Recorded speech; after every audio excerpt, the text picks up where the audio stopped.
अगर सर्दी की फसल बारिश में बो दोगे तो नहीं पकेगी। अच्छी बात है, अड़ी जाए। एक उदाहरण के रूप में बता रहा हूँ मैं। बात तो सही है। सर्दियों की फसल को अगर आप बारिश में बो दोगे तो नहीं पकेगी, सीधी सी बात है। और बारिश की फसल को सर्दियों में बो दोगे तो नहीं पकेगी। अगर पकानी है तो उसके अनुरूप अपन को मौसम बनाना पड़ेगा। तो मौसम को बनाना पड़ेगा, और मौसम अपने हाथ में है नहीं। तो वो तो कुदरत की माया है, वो तो अपने हाथ में है नहीं, वो प्रकृति की माया है। तो उस भक्ति से अपना कल्याण होने वाला नहीं है। इसलिए नहीं होने वाला है कि उस सतयुग के अंदर मनुष्य की उम्र ही 1,00,000 वर्ष थी।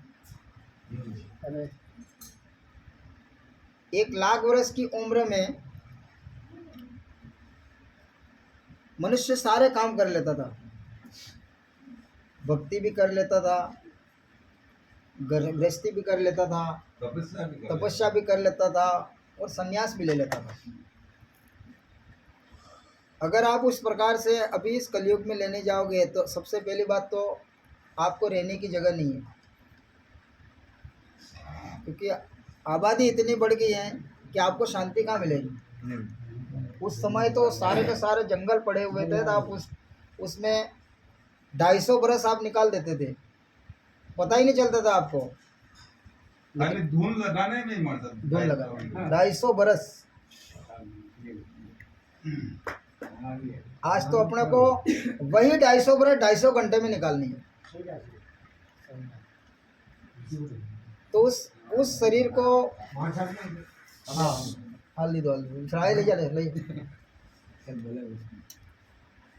मेरे कहने में बात कर रहा हूँ, इस बात का मतलब ये है कि अपन रात भर जगते हैं। कोई यहाँ से 10 किलोमीटर दूर से आया, 100 रुपये खर्च करके आया, वो अगर एक रात को एक बात भी अगर नहीं रखे अपने जीवन में, तो अपना जगना बेकार है। और जागने से भी मनुष्य की उम्र कम होती है। अपन यहाँ बैठे हैं, इसका मतलब खाली मजा लेने थोड़े बैठे हैं, अपन जग रहे हैं, वो भी अपनी तपस्या हो रही। तो अपना शरीर का जो कुछ अंश है वो जा रहा है, कट रहा है। तो उस प्रकार सतयुग के अनुसार अगर आपने आज जीवन को अगर 4 भागों में बांटते हैं, तो कोई व्यक्ति 100 बरस जीता है तो उसके 25-25 साल की उम्र हो जाती है। और कोई व्यक्ति 50 साल जीता है तो 12.5 बरस की उम्र हो जाती है। 12.5 बरस की उम्र में वो अपना जीवन सफल नहीं कर सकता। संभाल ही नहीं पाता तो सतयुग की भक्ति अभी कोई काम की नहीं है। रही बात द्वापर की, द्वापर युग के अंदर मनुष्य की उम्र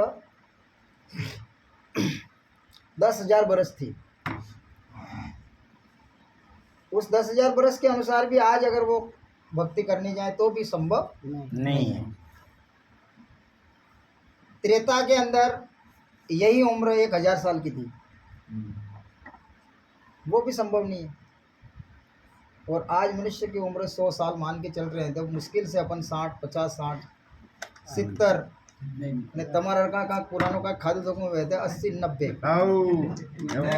120 साल की उम्र है मनुष्य की, बाकी वो बात नहीं बात है।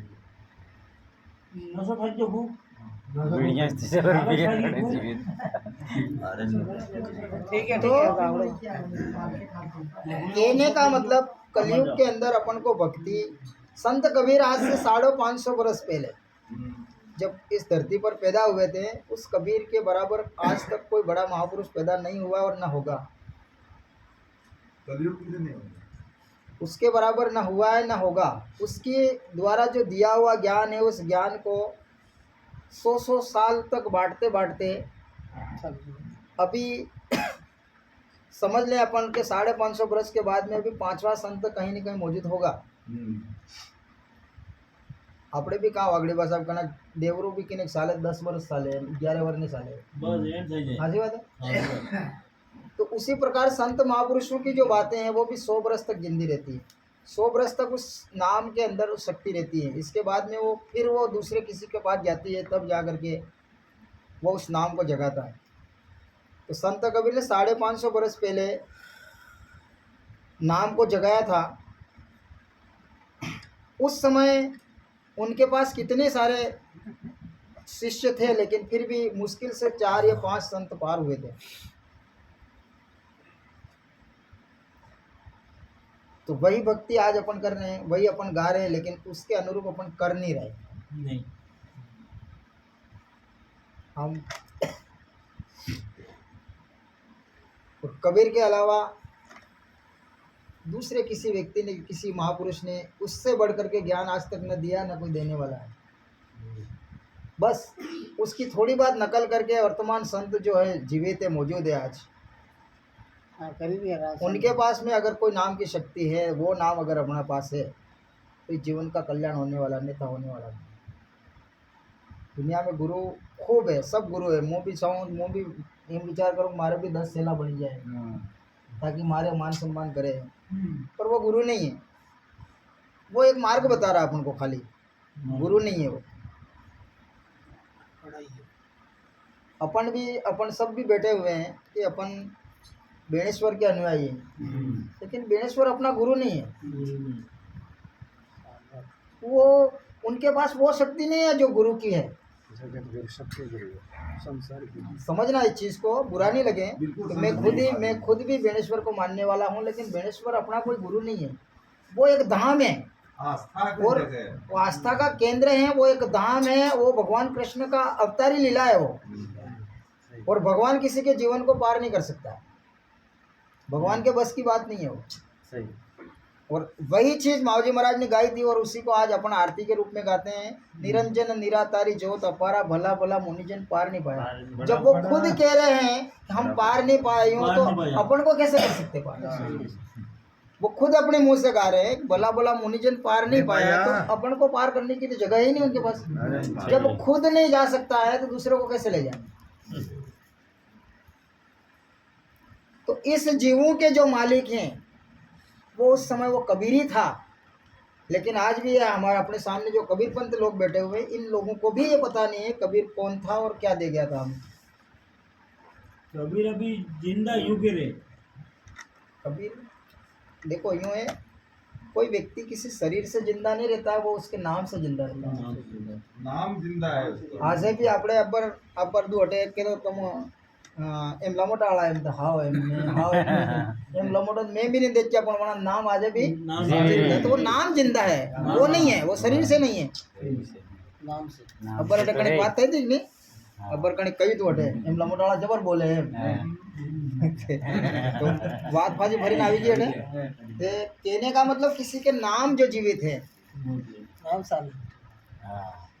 बाकी नाम से कबीर अपने शरीर से नहीं है, वो शरीर का रूप धारण करा था उन्होंने, ना कि वो शरीर से आए थे यहाँ पे।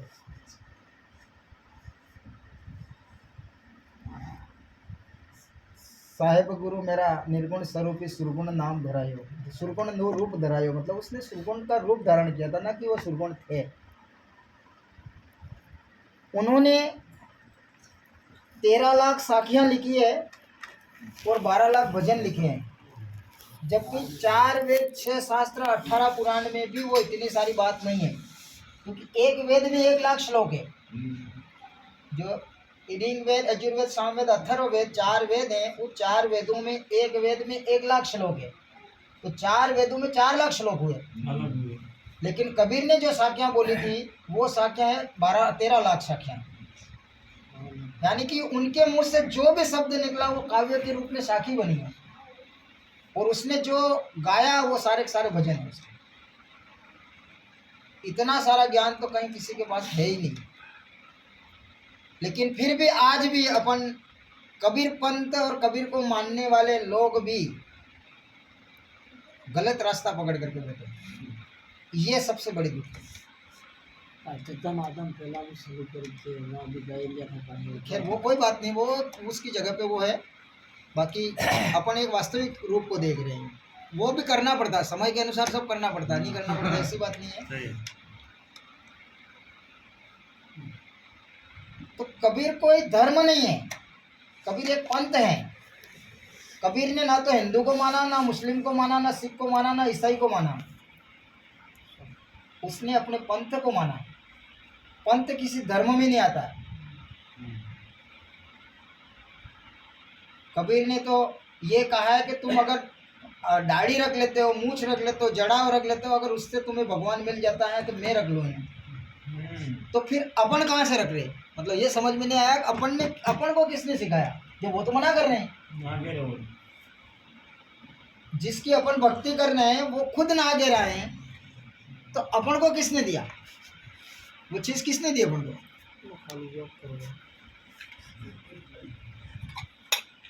तमुस गाता था, सुमरा का पेल भजन गाता था, जट्टा राखिए हरी मळे तो मेरा को जट्टा, कृष्ण माते अमर जड़ावे वैकुंठ क्यों ने जाए, मन में समागल रुकना। तो आप लोगों से हमने सीखा ये।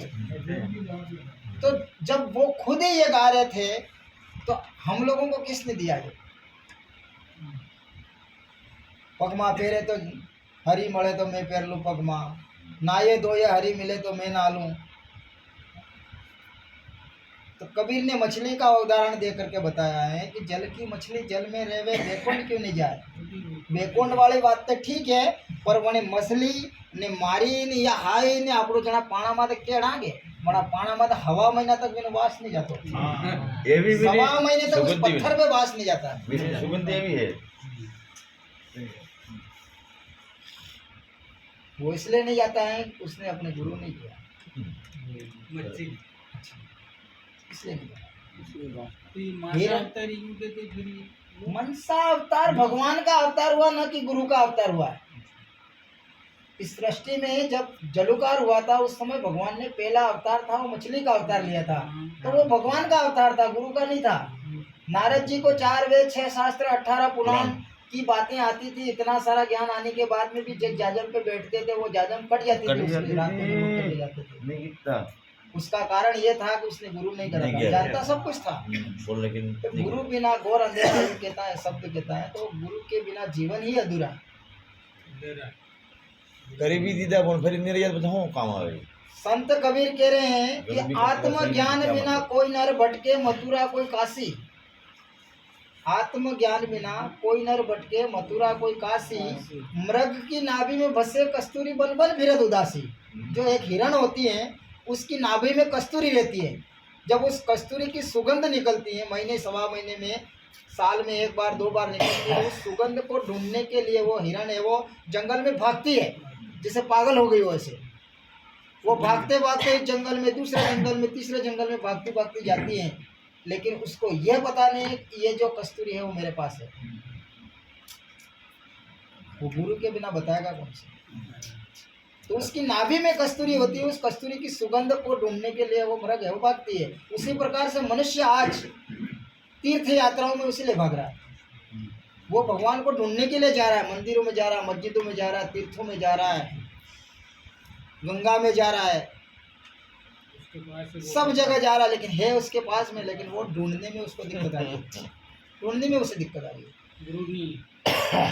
ढूंढ नहीं पा रहा। उसको गुरु ने उसको सही तरीके से बताया नहीं, टिको लगा करके कि तेरा भगवान इस जगह पे बैठा है और उसके दर्शन करने का ये तरीका है। इधर भी क्यों इस हिसाब से तेरे को एक पोपो गावणी दड़े थे मैंने तरीके तक दड़े तारे हटता हूँ गातो गातो नीशो उतारे तारे जीव मतलब उतरे ने हटता हूँ गाय दड़े बट गाय दड़े नाटक गाय दड़े वो जीव रोग है वो बस में कटा खवाई है।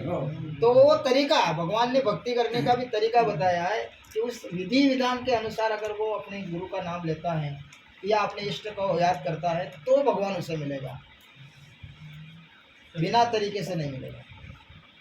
वो भी तरीका गुरु बताएगा तो गुरु बताएगा, तो गुरु के बिना संभव ही नहीं है।